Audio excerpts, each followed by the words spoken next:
আমার যখন সম্পদ একটু বাড়ে তখন আমি আল্লাহর সাথে সাথে আল্লাহর সেজদায় লুটিয়ে পড়ি আর বেশি বেশি আল্লাহর দরবারে শুকর আদায় করি, তাহলে আল্লাহ আমাকে আরো বেশি বেশি সম্পদ বাড়িয়ে দেয়। সুবহানাল্লাহ। মুসা পয়গম্বর আবার সামনের দিকে রওনা হলেন। আবার ওই লোকের সাথে দেখা হইল, জিনার একটা মাত্র ঘর বাড়ি ছিল। সেই লোকটা ডাক দিয়ে বলল, পয়গম্বর, আমি বলেছিলাম আল্লাহর কাছে গিয়ে বলবো আল্লাহ কিভাবে আমার ধন সম্পদগুলো বাড়ানো যাবে।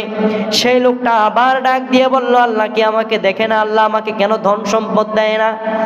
এই কথা বলার সাথে সাথে তার যে ঘর বাড়ি ছিল, একটা মাত্র ঘর ছিল, থাকার মতো জায়গা ছিল, জোরে একটা বাতাস এসে সেই ঘরটা চুরে বিচ্ছিন্ন হয়ে গেল। সেই লোকটা আল্লাহর দরবারে শুকর আদায় করে নাই, এই জন্য তার যতটুকু সম্পদ ছিল সেই সম্পদগুলো আল্লাহ ছিনিয়ে নিয়েছে। এই জন্য